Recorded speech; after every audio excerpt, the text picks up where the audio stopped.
ಇದೇನಪ್ಪ ಇವಳು ದೇವಸ್ಥಾನ ತೋರಿಸಿದಾಳೆ ಅಂತ ಅಂದ್ಕೊಂಡ್ರಾ? ಆ್ಯಕ್ಚುಲಿ ಇಲ್ಲೇ ಇರೋದು ಕೆಲಸ. ಬನ್ನಿ. ಏನು ಗೊತ್ತಾ, ಇವತ್ತು 101 ದೀಪ ಹಚ್ಚಬೇಕಾಗಿತ್ತು. ಅದಕ್ಕೆ ದೇವಸ್ಥಾನ ಕ್ಲೀನ್ ಮಾಡಬೇಕಾಗಿತ್ತು. ಪೂಜೆ ಮಾಡೋದು ನಮ್ಮ ಮನೆಯವರೇ ಆಗಿದ್ದರಿಂದ ನಾವೇ ಕ್ಲೀನ್ ಮಾಡಬೇಕಲ್ವಾ.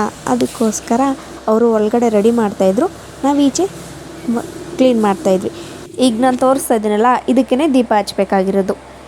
ನೋಡಿ, ರೆಡಿ ಕೂಡ ಆಯಿತು. ಈ ಕಡೆ ಈಚೆ ಅವಜ್ಜಿ ರಂಗೋಲೆ ಕೂಡ ಬಿಟ್ಕೊಡ್ತಾಯಿದ್ರು.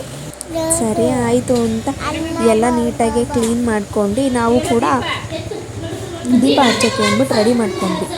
ಈ ಕಡೆ ಸೈಡು ದೀಪ ಹಚ್ಚೋಕ್ಕೆಲ್ಲ ರೆಡಿ ಮಾಡ್ತಾಯಿದ್ರು. ನಾನು ದೀಪ ಎಲ್ಲ ಕ್ಲೀನ್ ಮಾಡ್ತಾಯಿದ್ದೆ. ಕ್ಲೀನ್ ಕೊಟ್ಟಂಗೆ ಈ ಕಡೆ ಸೈಡು ವಾಂಟಿದಿರೆಲ್ಲ ಜೋಡಿಸ್ತಾಯಿದ್ರು.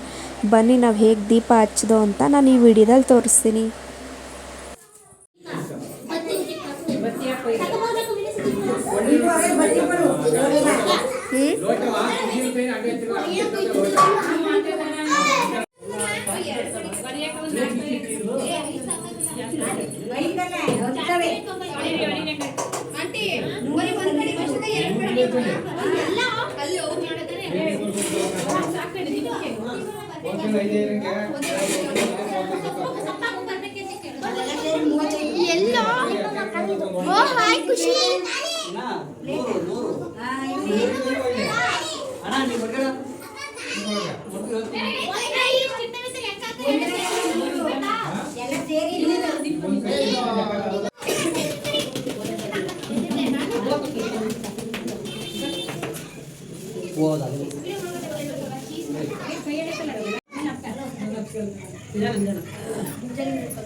ಎಲ್ಲ ಮುಗೀತು.